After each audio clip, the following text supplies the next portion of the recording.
बहुत पहले बहरमपुर नाम का एक गांव था। वहां पर सारे अमीर इंसान रहते थे। वहां पर बड़े बड़े इमारतें थे। पर उस गांव की एक ही मुश्किल थी कि वहां पर सारे अमीर लोग होने की वजह से बहुत ज्यादा चोर भी रहते थे। हर दिन चोर वहां पर किसी न किसी के घर से चोरी करते थे। वो पहले बता देते थे, फिर चोरी करते थे। बहुत आसान नहीं था उनको पकड़ना। जब चोरों को झेलना मुश्किल हो गया, तब उन्होंने गंगू को नियुक्त किया उस गांव की रखवाली के लिए। गंगू अनपढ़ था, एक शब्द नहीं आते थे, पर बहुत ही चालाक इंसान था। एक बार किसी चीज को देख लेता था, वो उसे आसानी से पकड़ लेता था। वो बहुत ही साहसी था, पर साथ ही बहुत बेवकूफ भी था। वो इतना भी नहीं सोचता था कुछ करने से पहले कि क्या बुरा हो सकता है, पर वो अपने बातों पर हमेशा कायम रहता था। हर दिन की तरह उस दिन भी गंगू गांव का रखवाली कर रहा था बाहर से। जिसे भी उस बहरमपुर गांव में आना होता था, उसे उस तरफ से ही आना पड़ता था। एक चोर पेड़ के पीछे खड़े होकर गंगू को देख रहा था। कौन है ये इंसान और इस वक्त वो यहाँ क्या कर रहा है? देखकर तो इस गांव का नहीं लग रहा है। इसका चेहरा नया है इस गांव में। किस काम के लिए है यहाँ पर? इसके हाथ में एक डंडा भी है। लगता है इस गांव का नया गार्ड है। फिर इस गांव के अंदर कैसे जाया जाए? मुझे कुछ देर के लिए इंतजार करना होगा। जैसे ही ये सोएगा मैं आराम से जा सकता हूँ। उसी तरह वो पेड़ के नीचे खड़ा रहा बहुत देर तक। जब गंगू वहां से नहीं हिला, तो वो मन मन में सोचने लगा। ये तो यहाँ वहाँ कहीं भी नहीं जा रहा है। लगता है आज चोरी का जरिया नहीं बन पाएगा। कल आकर देखेंगे। अब कर भी क्या सकते हैं। वो चला गया। दूसरे दिन वो फिर आया। फिर वैसे ही हुआ अगले दिन जैसा। इस तरह से एक हफ्ता निकल गया। कोई मतलब नहीं है। अगर मैं इस तरह से छोड़ दूं, मेरा चोरी का व्यापार में गड़बड़ हो जाएगा। इसे मुझे जल्द से जल्द हटाना होगा यहाँ से। वो वापस चला गया। एक हफ्ते से क्योंकि वहां पर कोई भी चोरी नहीं हुई, इसीलिए सरपंच जी ने गंगू की बहुत तारीफ की और कहे, बहुत बढ़िया, तुमने हमारा भरोसा नहीं तोड़ा। आज के बाद से हम तुम्हारे तनख्वाह बढ़ा देंगे और खाना भी तुम्हें मेरे घर से ही मिलेगा। ठीक है ना गंगू? गंगू ने पंचायत जी को नमस्कार कहते हुए वहां से चला गया। उस रात गंगू को बहुत भूख लगी और भूख के मारे चक्कर आने लगा। इसीलिए वो खाना खाने लगा जो पंचायत जी ने भेजा था। चोर बस इंतजार में बैठा था इसी पल का। वो गांव के अंदर गया और चोरी करने लगा।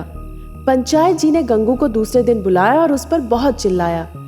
फिर गंगू सोचने लगा, आज मुझे उस चोर को पकड़ना ही होगा। ये सोचकर उसने खाना खाया और फिर सो गया। उसके बाद चोर आया और गांव में चोरी कर लिया। अरे ये क्या है? ऐसा तो कभी नहीं हुआ। आज मैं रात को नहीं सोऊंगा।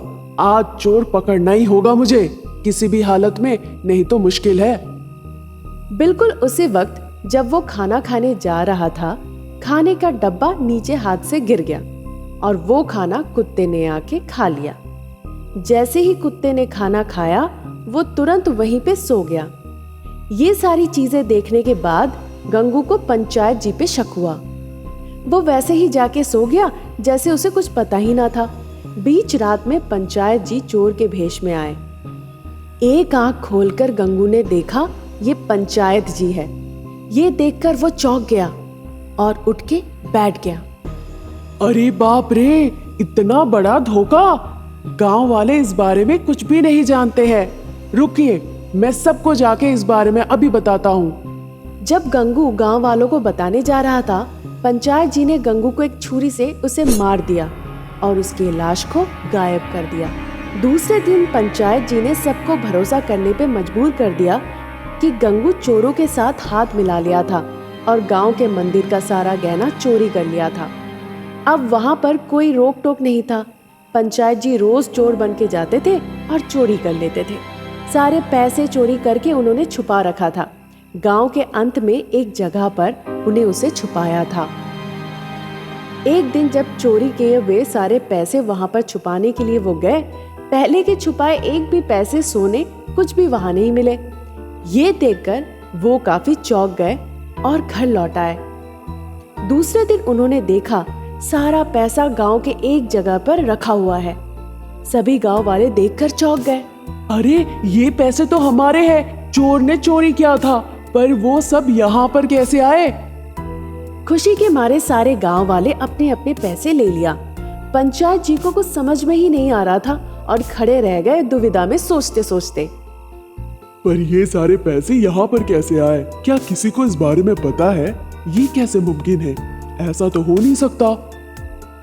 फिर वहां से चले गए। बिल्कुल बीच रात में जब पंचायत जी चोरी करने जा रहे थे, एक परछाई उनका पीछा करने लगी। वो बहुत देर अनदेखा किए। पंचायत जी को शक हुआ। वो पलट के देखने लगे, पर वहां पर कोई नहीं था। चलते चलते वहां पर एक घर के पास पहुंचे। जैसे ही वो दरवाजा खोल के अंदर जाने लगे, वो देखकर डर गए कि वहां पर गंगू था। डर के मारे कांपते कांपते वहां से वो भागने की कोशिश करने लगे। गंगू पंचायत जी को पकड़ लिया और उनके सर पर बहुत जोरों से मारा। पंचायत जी बहुत जोरों से चिल्लाए। ये सुनकर सारे गांव वाले जग गए। गंगू जो शैतान के भेष में था, वो कहने लगा वो सारी चीजें एक एक करके जो जो हुआ था। ये बात सुन के सारे गांव वाले बहुत गुस्से में आ गए और सभी ने मिलकर पंचायत जी को गांव से निकाल दिया। ये जान के कि गंगू के साथ बहुत ही अन्याय हुआ, वो सभी लोग काफी दुखी हो गए। उसके बाद सभी लोग मिलकर उसके परिवार का ध्यान रखने लगे। गांव वालों के ढेर सारे प्यार की वजह से गंगू जो एक शैतान बन गया था, फिर से गांव की रखवाली करने लगा और किसी भी चोर को गांव के अंदर आने नहीं देता था। एक बार वीरभद्र साम्राज्य को शासन कर रहे थे गजपति वर्मा। कई सालों बाद वो 2 जुड़वा बच्चों के पिता बने। उनमें से एक का नाम रखा इंदु और दूसरे का बिंदु, और बड़े प्यार से उन्हें पाल पोस के बड़ा कर रहे थे। इंदु और बिंदु देखते ही देखते बड़ी हो गई। राज्य के जो कुलगुरु थे, उन्होंने उन दोनों की कुंडली देखकर कहा, आपकी दोनों कन्याओं की विवाह एक ही राजकुमार से होगी। इस बीच उन्हें बहुत परेशानियों का सामना भी करना पड़ेगा जिंदगी में। स्वामी जी, मुझे ऐसा लग रहा है कुछ दुर्घटना होने वाली है। अब क्या करना चाहिए मुझे? ये सुनकर मुनि ऋषि ने कहा, महाशय, आप अपने कुल देवता की आराधना कीजिए, वो आपको कठिनाइयों से सुरक्षा करेंगे। ये कहकर वो ज्योतिष चले गए। एक बार जब पड़ोस के साम्राज्य के राजकुमार धर्मेंद्र सो रहे थे, शैतान वहां पर आए और उन्हें नींद में ही बिस्तर के साथ उठाकर ले गए। धर्मेंद्र जब नींद से बीच में जागे, चारों तरफ देखे तो उन्हें लगा कि वो नींद में सपने में हैं, इसीलिए फिर से सो गए। वो दोनों शैतान कुछ दूर गए और मणिदीपा साम्राज्य, जो कि समुद्र के बीचों बीच था, वहां पहुंच गए। उस राजप्रसाद में जाकर दोनों शैतान ने बिस्तर को पटक के नीचे रख दिया। फिर वो दोनों शैतान आपस में कुछ बातचीत करने लगे। धर्मेंद्र ऐसा बर्ताव कर रहा था जैसे मानो कि वो सो रहा है और वो नींद से जागा ही नहीं। बाद में वो शैतान राजकुमारी इंदु के कमरे में घुसे। शैतानों ने इंदु को जगाया और कहा, राजकुमारी, आपकी कुंडली के अनुसार आप और आपकी बहन की एक ही पति के साथ विवाह होगी। वो आदमी हमारे महल में है, आप जाकर उसे एक बार देख लीजिए। ये कहकर वो दोनों वहां से उड़ गए। तुरंत बिंदु जाकर महल में ढूंढने लगी कि वो कहां पर है। वो धर्मेंद्र को बिस्तर पर सोते हुए देखी। उसे उस ज्योतिष की बात याद आने लगी कि बाधाएं आएंगी। ये सोचकर वो वहां पर ज्यादा देर बर्दाश्त नहीं कर पाई और उस जगह को छोड़कर चली गई। धर्मेंद्र, जो तब तक सो रहा था, वो जाग गया और इंदु का पीछा करने लगा। इस बीच उन्होंने देखा 2 सैनिक आ रहे हैं। ये देखकर वो छुप गया और वहीं से देखने लगा। बिंदु थोड़ी दूर चले जाने के बाद सांभवी माता की मूर्ति के पास पहुंच गई। धर्मेंद्र वहां गया और देखा कि वो मृत पड़ी हुई है जमीन पर और खून के छींटे हैं वहां। धर्मेंद्र को लगा कि हो सकता है कि उसने आत्महत्या कर ली। इस बीच उसने देखा एक राजकुमारी वहां पर जिंदा चलकर आ रही थी। ये देखकर वो चौंक गया। वो कोई और नहीं, बिंदु की बहन इंदु थी। क्योंकि वो दोनों जुड़वा बहन थी तो एक जैसे दिखने में थे। धर्मेंद्र एक पेड़ के पीछे जाके छुप गया। पहले वो दूसरा शैतान बिंदु के कमरे में घुसा और कहा, कोई जादूगर राजकुमार के भेष में यहाँ पर आया है और तुम्हारी बहन इंदु को लेकर यहाँ से उड़ गया है। इसीलिए बिंदु वहां पर आई देखने के लिए उसकी बहन इंदु है कहाँ। जैसे ही वो सांभवी माता की मूर्ति के पास पहुंची, उसने अपने बहन के शरीर को मृत पाई। उसे देखकर वो काफी नाराज हो गई।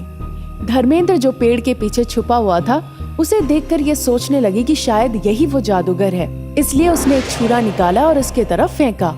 इधर राजा गणपति वर्मा अपने हवेली में दोनों बेटियों को कहीं नहीं मिल पाने की वजह से बहुत चिंतित हो पड़े और वो जल्दी वहां पहुंच गए। जो छुरा बिंदु ने फेंका था, वो उसके पिताजी राजा गणपति वर्मा के हृदय में जाके लगी और उनकी मौत हो गई वहीं पे। माँ शांभवी, मेरे पिताजी की मृत्यु मेरी वजह से हुई है। उस ज्योतिष की बात एक एक करके सच होते जा रहे हैं। कठिनाइयां बढ़ना शुरू हो गए हैं हमारे घर में। मेरे पिता और बहन की मृत्यु हो गई। अब मुझे जिंदा रहकर कोई फायदा नहीं। ये कहकर उसने छुरा लेकर खुद को मार लिया। धर्मेंद्र सोचने लगा कि वो वजह है जिनके लिए 3 लोगों ने अपनी जान गंवा दी। तुरंत वो शांभवी माता के पास गया और उनकी तलवार उसने ले ली। मैं गुनहगार हूँ इन सभी के लिए। ये 3 लोग कौन है मुझे पता नहीं, पर मेरी वजह से ये 3 लोगों ने अपनी जान गंवाई है। मैं खुद को नहीं माफ कर पाऊंगा। ये कहकर उसने शांभवी माता के तलवार से अपने धड़ को अलग कर दिया।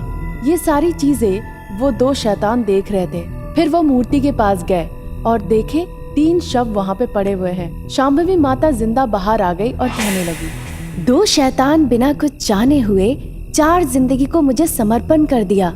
मैं इस वजह से बहुत खुश हूँ। मैं तुम दोनों को इस शैतान जन्म से मुक्ति दे दूंगी। फिर वो 2 शैतान इंसान में बदल गए।